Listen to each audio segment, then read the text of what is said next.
Chairman, thank you for sticking this out. Mr. Tillerson, I know this is a long day.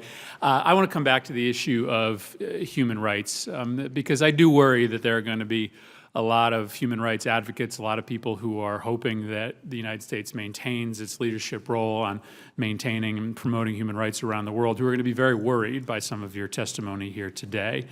Asked about the 3,500 extrajudicial killings in the Philippines, you weren't yet ready to say that you had enough evidence to call that a violation of human rights. Similar answer on Saudi Arabia, and a similar answer with respect to the war crimes perpetuated by the Russians inside Syria.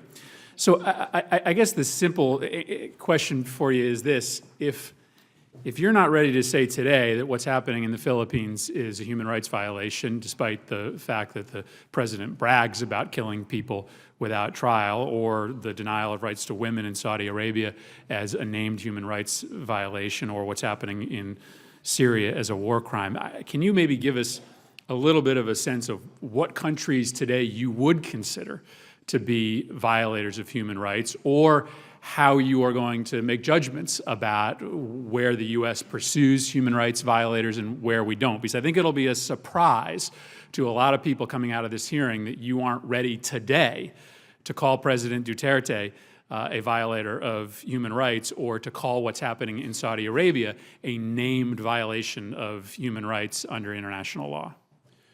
Well, I think somewhere in your question there, Senator Murphy, was in fact the answer. I'm going to act on factual information. I'm not going to act on what people write about in the newspapers, or even what people may brag they've done, because people brag about things that they may or may not have done. I'm going to act on the facts, and if confirmed, I'm going to have access to a lot of information that I don't have access today.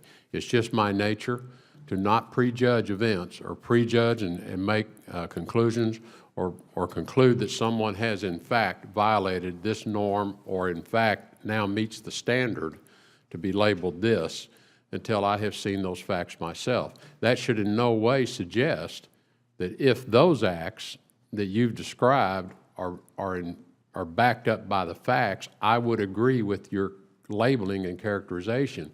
I'm just not willing to do that on the record today, because I've not seen that information. So please don't confuse that with my standards are no different than yours. But just let's take Philippines for an example. I mean, I don't know that there's anybody on this committee that would deny that there are extrajudicial killings happening in the Philippines. That's been widely reported. Our embassy has reported it. The president himself talks about it.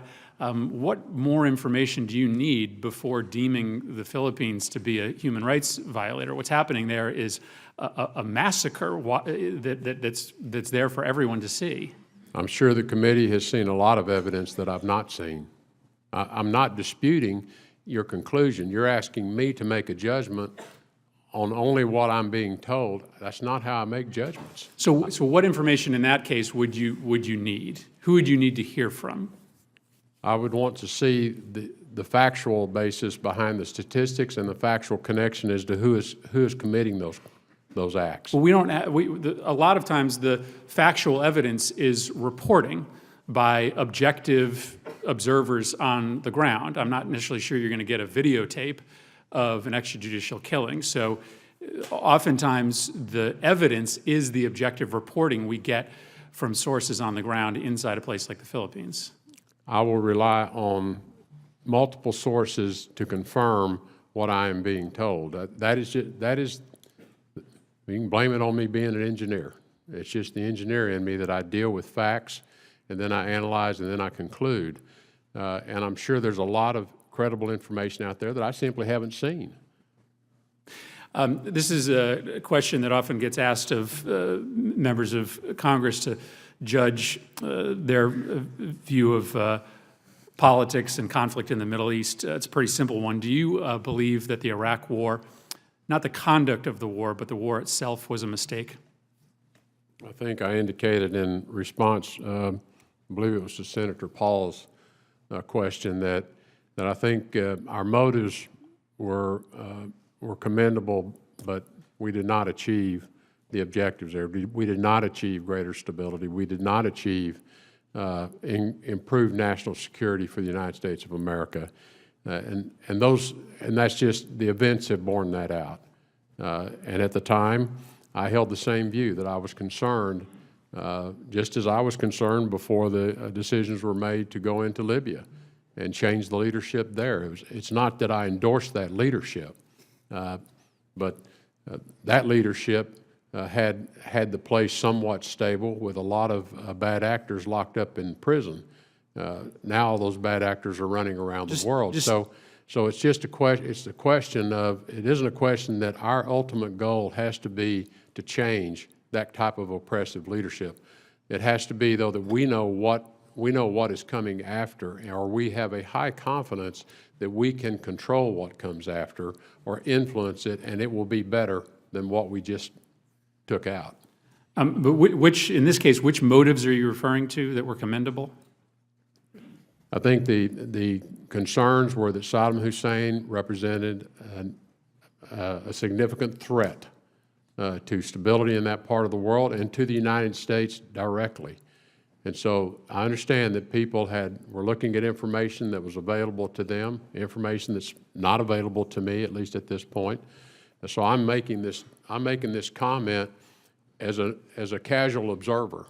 One last question, going back to Russia. You said in answer to an earlier question that you wouldn't commit today to the continuation of sanctions against the Russians for their involvement in the U.S. presidential election. But could you make a commitment to us today that if you deem sanctions to be the inappropriate policy, that you will recommend and argue for a substitute response for the interference in U.S. elections? Will you argue for a U.S. response, even if you don't believe sanctions is the right policy? Yes, yes. And all I've read is, again, the unclassified portions, but it is troubling. And if there's additional information that indicates the level of interference, it deserves a response. Okay. Thank you. Thank you. Just to